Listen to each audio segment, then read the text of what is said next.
Bonjour à tous, ici Angelo pour une nouvelle vidéo, nouvelle semaine sur Terre. J'espère que vous allez bien. Aujourd'hui, une question intéressante qui a été posée il y a quelques temps déjà, comme vous pouvez le voir sur cette image, 7 mois, de la part d'Enzo. Bonjour Angelo, une question m'est parvenue dans l'esprit et vous qui êtes ma référence spirituelle, merci Enzo.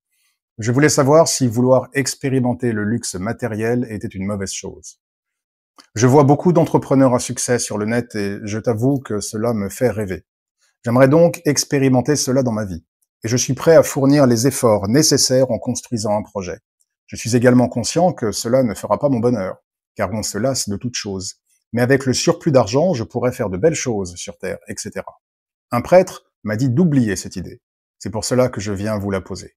Très belle journée à vous, que Dieu vous bénisse. Angelo. Question intéressante. Sur la richesse, l'opulence, le luxe et Dieu. Enzo nous demande donc si vivre dans le luxe est préjudiciable pour l'âme incarnée. Un prêtre, comme vous l'avez vu, lui a déconseillé certains projets professionnels parce que ces derniers pourraient générer de la richesse. Et donc il me demande mon avis sur la question. Je dois dire que je déplore l'avis de ce prêtre, bien dogmatique, et qui vise ainsi à priver un jeune homme de prendre sa vie humaine en main et d'en faire quelque chose. Un exemple de plus, chers amis, sur pourquoi je prends mes distances avec les religions en général. L'argent est traditionnellement mal perçu lorsqu'il s'agit de spiritualité ou de religion. D'ailleurs, j'avais commis une vidéo il y a quelques années intitulée « La spiritualité doit-elle être gratuite ?» Pour ceux que cela intéresse, je vous y renvoie. Alors, pourquoi cette désaffection entre argent et spiritualité/religion? Pour nous, chrétiens, Jésus est né dans une étable, pas dans un château. Son père Joseph était charpentier, métier humble. Jésus apprenait l'humilité durant sa vie, loin des fastes et des dorures, des palais et châteaux. Par ailleurs, les saints qui ont suivi le chemin du Christ sont nombreux à avoir vécu dans la plus grande simplicité. Saint Benoît, j'ai fait une vidéo d'ailleurs à son sujet, si cela vous intéresse, je vous y renvoie également, bien que né dans une famille noble et aisée en Italie, choisit une vie humble et solitaire dans une grotte. Saint François d'Assise est né dans une famille riche et a vécu comme tel avant sa conversion, où il a choisi au contraire une vie de pauvreté. Par ailleurs, l'argent est dans l'archétype religieux lié au malin. Ainsi, le diable emmène le Christ sur une très haute montagne, lui montre tous les royaumes du monde et leur gloire et lui dit « Je te donnerai toutes ces choses, si tu te prosternes et m'adores ». Et nombreux sont les récits relatant les richesses perçues du malin en échange de son âme. Enfin, nous avons tous entendu de soi-disant gourous, millionnaires et à l'éthique bien suspecte. Donc pour toutes ces raisons que je viens d'indiquer, argent, religion, spiritualité ne font pas bon ménage. Et probablement que ce prêtre s'est inspiré de tous ces éléments pour décourager notre auditeur Enzo à poursuivre son rêve. Mais qu'en est-il vraiment? Est-il interdit de gagner beaucoup d'argent lorsque l'on sert Dieu? Dit autrement, la richesse, le luxe, sont-ils antinomiques à Dieu? Je vais d'abord vous donner mon point de vue en tant que spiritualiste. Puis en seconde partie de cette vidéo, nous regarderons ce que les Écritures nous disent et si elles corroborent l'interdiction donnée par ce prêtre à Enzo. La vidéo durera un certain temps, si ce n'est un temps certain. Il y aura beaucoup de références, beaucoup de citations. Donc accrochez votre ceinture et commençons. D'un point de vue spirituel, l'argent n'a aucune valeur négative. Il faut bien le comprendre. Il n'est qu'un outil dont l'usage dépend de la volonté, du libre arbitre de son auteur, à l'instar d'un couteau, qui à la fois peut couper le pain ou tuer. Il est vrai que l'argent en tant que tel n'est pas une devise qui existe aux cieux. Cependant, la matérialité de l'existence humaine font que l'argent est un outil nécessaire pour vivre, pour subvenir à nos besoins, ainsi qu'à ceux de notre famille. Et à ce titre, l'argent est un vecteur qui permet à l'âme de vivre son incarnation terrestre. Dès lors, l'argent en tant que tel ne saurait être contraire à Dieu. Mais qu'en est-il de l'argent en abondance, la richesse? Existe-t-il d'un point de vue spirituel une ligne, une limite au-delà de laquelle nous nous éloignerions de Dieu et pourrions sombrer dans les forces du mal? Non. À titre d'exemple, je vous pose cette question. Admettons qu'une âme, du fait de ses incarnations passées, décide, pour sa prochaine incarnation, de s'incarner en un acteur mondialement connu. De fait, il gagnera des millions. C'est son chemin.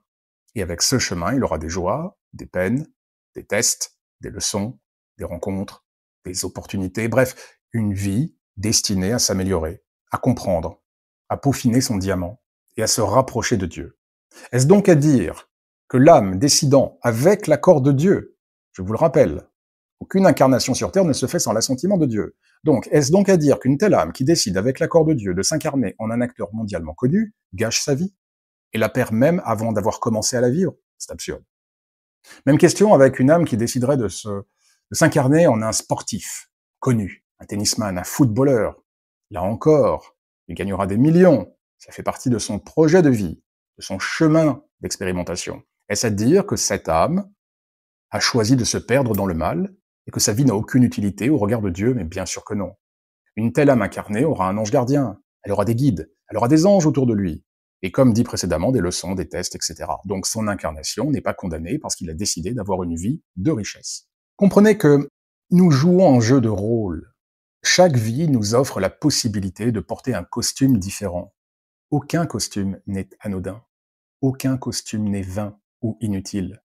Chaque costume est un prétexte pour les leçons, les tests, les défis, les difficultés, les joies, les peines, les réalisations et le choix de mener une vie en accord avec les lois divines. Le piège, en revanche, n'est pas l'argent, ni la richesse en tant que telle, c'est l'avidité, la cupidité. Et en cela résident les dangers de la richesse. Mais ces traits négatifs ne résultent pas de l'argent en tant qu'outil, ils résultent de l'individu et de ses choix. De fait, il est des célébrités richissimes qui profitent de leur richesse pour aider les plus démunis ou ceux qui ont moins qu'eux et qui sont d'une générosité inégalée. Par exemple, étudiez la vie de Keanu Reeves. Si vous ne la connaissez pas, vous serez ébloui. Aurait-il pu faire autant de bien sur Terre s'il n'avait pas été aussi riche? Pas de cette manière, non. Sa richesse a été un outil pour servir Dieu, en étant dans l'empathie et la générosité. Autre exemple, Christopher Reeves, dont j'ai déjà parlé à l'occasion de précédentes vidéos, a pu utiliser ses fonds pour créer sa fondation pour les tétraplégiques. Autre bel exemple de richesse utilisée pour servir Dieu sur Terre. De manière générale, la liste est longue de sportifs richissimes ayant utilisé leur richesse pour créer des fondations, soutenir des causes, financer des opérations chirurgicales, aider les démunis ainsi, et la liste n'est pas exhaustive. Ronaldo, Messi, LeBron James, Tiger Woods, Roger Federer, Serena Williams, Michael Jordan, et la liste ne s'arrête pas là. Donc, si la richesse est bien utilisée, elle devient un formidable outil pour faire le bien. Aussi, cher Enzo, n'abandonnez pas votre rêve. Foncez.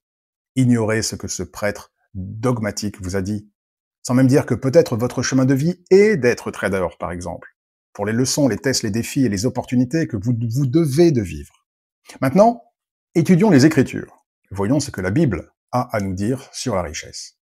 Nous commencerons par l'Ancien Testament, puis le Nouveau. L'Ancien Testament présente une vision complexe qui pourrait sembler paradoxale de la richesse. Et en tant que tel, il faut comprendre que dans les anciens écrits, il n'y a pas une condamnation univoque de la richesse, mais plutôt des enseignements qui soulignent à la fois ses bénédictions et ses dangers, ainsi que la responsabilité qui en découle. Ainsi, la richesse est présentée comme une bénédiction divine. Pour les Israélites, la prospérité matérielle et la richesse étaient souvent perçues comme un signe de la bénédiction de Dieu. Vous le voyez, pas provenant du mal, mais la bénédiction de Dieu, pour l'obéissance à ses commandements.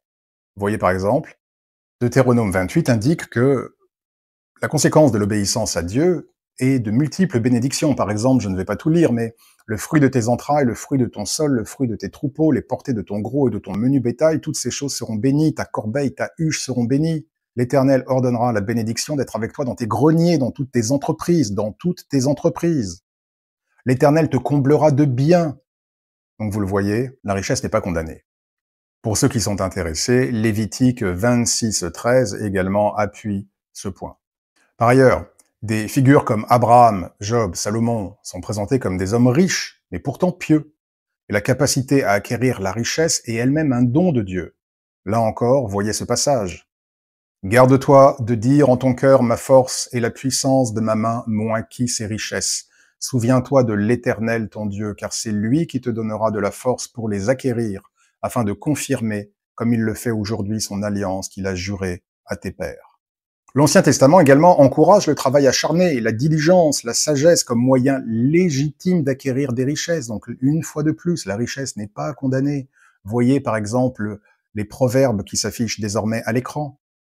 Celui qui agit d'une main lâche s'appauvrit, mais la main des diligents s'enrichit. La richesse mal acquise diminue, mais celui qui amasse peu à peu l'augmente. Les projets de l'homme diligent ne mènent qu'à l'abondance, mais celui qui agit avec précipitation n'arrive qu'à la disette. L'Ancien Testament met en garde. Par exemple, les dangers de la richesse sont la confiance en soi plutôt qu'en Dieu. Ainsi, la richesse peut mener à l'orgueil et à l'oubli de Dieu, qui est la vraie source de toutes les bénédictions. Là encore, voyez ces citations. Lorsque tu mangeras et te rassasieras, lorsque tu bâtiras et habiteras de belles maisons, lorsque tu verras multiplier ton gros et ton menu bétail, s'augmenter ton argent et ton or, et s'accroître tout ce qui est à toi, prends garde, que ton cœur ne s'enfle, et que tu n'oublies l'Éternel, ton Dieu, qui t'a fait sortir du pays d'Égypte, de la maison des servitudes. Et Proverbe qui dit, celui qui se confie dans ses richesses tombera, mais les justes verdiront comme le feuillage. Autre danger, mentionné par l'Ancien Testament concernant la richesse, est la cupidité et l'injustice. Ainsi, l'accumulation de richesses par des moyens malhonnêtes est un danger, ou alors l'exploitation des pauvres, qui est fermement condamnée. Voir par exemple Amos 2, 6, 7 ou Ésaïe 5, 8. Autre danger de la richesse, la vanité, et le fait que l'argent est éphémère. Ainsi, le livre de l'Ecclésiaste souligne la vanité des richesses et leur caractère temporaire. Je ne lis pas ce passage qui est un peu long, mais vous pouvez le mettre en pause et le lire. Autre point de l'Ancien Testament concernant les richesses, et ce point est intéressant, est la responsabilité que cela donne à celui qui dispose de cette richesse. Ceux qui sont bénis par la richesse, effectivement, ont une responsabilité envers Dieu et envers les autres. Par exemple, la dîme et les offrandes. Ainsi, le peuple d'Israël était tenu de donner une partie de ses revenus, la dîme à Dieu, pour soutenir les Lévites et le culte.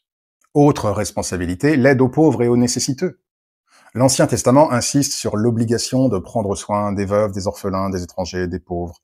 Il y a des lois spécifiques pour protéger les plus vulnérables et pour s'assurer que personne ne manque de l'essentiel.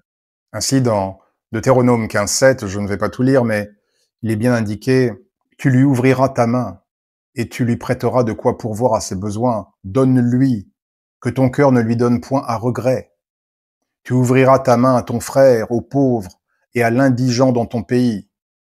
Tu ne fermeras point ta main devant ton frère indigent. » Ou encore dans Lévitique 19.9, « Quand vous ferez la moisson dans votre pays, tu laisseras un coin de ton champ sans le moissonner, et tu ne ramasseras pas ce qui reste à glaner. Tu ne cueilleras pas non plus les grappes restées dans ta vigne, et tu ne ramasseras pas les grains qui en seront tombés. Tu abandonneras cela aux pauvres et à l'étranger. Je suis l'Éternel, votre Dieu. » Les psaumes sont intéressants également car ils reconnaissent que la richesse peut être une bénédiction divine, comme l'indique le reste de l'Ancien Testament dont je viens de parler, une bénédiction divine pour les justes. Cependant, les psaumes soulignent avec force la futilité de faire confiance à la richesse, rappelant que la vie et le salut viennent de Dieu uniquement, et que la vraie justice et la générosité sont des marques d'une vie pieuse. Ainsi, selon les psaumes, au lieu de mettre leur confiance dans les possessions matérielles, il est judicieux à mettre l'espoir en Dieu, qui est le véritable pourvoyeur et protecteur. Voir par exemple les psaumes 24, 49, 62 et 112. Voilà donc pour l'Ancien Testament. Qu'en est-il du Nouveau Testament? Eh bien, le Nouveau Testament approfondit et intensifie les enseignements de l'Ancien Testament sur la richesse, en mettant un accent particulier sur le danger spirituel des richesses et l'importance de l'intendance, de la générosité, avec bien évidemment Jésus-Christ au centre de cette perspective. Ainsi, point numéro 1, l'amour de l'argent est la racine de tous les maux.